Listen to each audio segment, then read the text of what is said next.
আমরা রাষ্ট্রকে আসলে কোন চোখে দেখতে চাই, সেজন্য আমাদের দলের ভারপ্রাপ্ত চেয়ারম্যান জনাব তারেক রহমানের পক্ষ থেকে 2023 সালের 13ই জুলাই রাষ্ট্র কাঠামো মেরামতের 31টি দফা দেওয়া হয়েছে।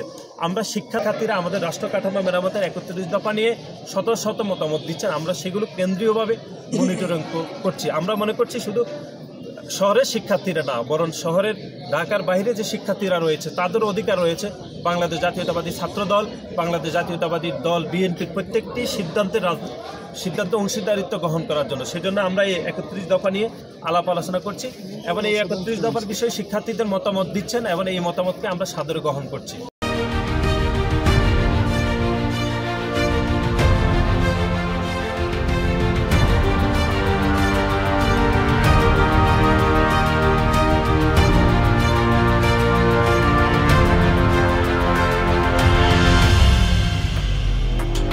যেটি মনে করছি, জুলাই এবং আগস্টের গণ অভ্যুত্থানের পরে গত 3.5 মাসে ছাত্রদলের যে নেতাকর্মীদের বিরুদ্ধে আমরা প্রায় 300-রও অধিক নেতাকর্মীকে আমরা বিভিন্ন মেয়াদে বহিষ্কার করেছি, 500-রও অধিক নেতাকর্মীকে আমরা শোকজ করেছি। শুধু বহিষ্কার শোকজের মধ্যে আমরা সীমাবদ্ধ থাকিনি, আমাদের দলের পক্ষ থেকে আমাদের দলের নেতাকর্মীদের বিরুদ্ধে মামলা করে তাকে গ্রেপ্তার করা হয়েছে। সেই তথ্য গণমাধ্যমে উঠে এসেছে।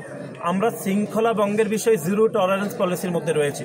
কোনো নেতাকর্মীরা যদি কোনো ধরনের সাংগঠনিক সিদ্ধান্তের বাইরে যায় তার বিরুদ্ধে ব্যবস্থা গ্রহণ করা হচ্ছে, তাকে বিন্দুমাত্র ছাড় দেওয়া হচ্ছে না।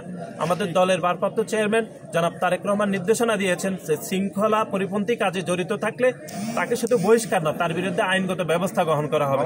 সুতরাং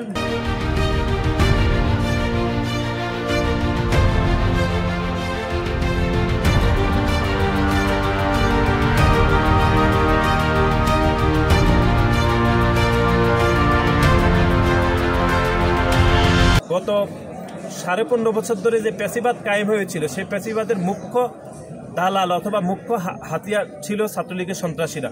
তারা যে গতানুগতিক লেজুরভিত্তির এবং দখলদারিত্বের রাজনীতি কায়েম করেছে, তার বিপরীতে বাংলাদেশ জাতীয়তাবাদী ছাত্রদল 21 শতক উপযোগী একটি মেধাভিত্তিক ছাত্র রাজনীতি বিনির্মাণ করার কাজ করছে এবং সেই মেধাভিত্তিক ছাত্র রাজনীতি বিনির্মাণ করতে গিয়ে সাধারণ শিক্ষার্থীদের রাজনীতির অংশীদারিত্ব করছে। এবং আমরা মনে করছি এই সিদ্ধান্তের বলে বাংলাদেশ জাতীয়তাবাদী ছাত্রদল সাধারণ শিক্ষার্থীদের খুব কাছাকাছি একটি জনপ্রিয় সংগঠন হয়ে উঠবে ইনশাআল্লাহ।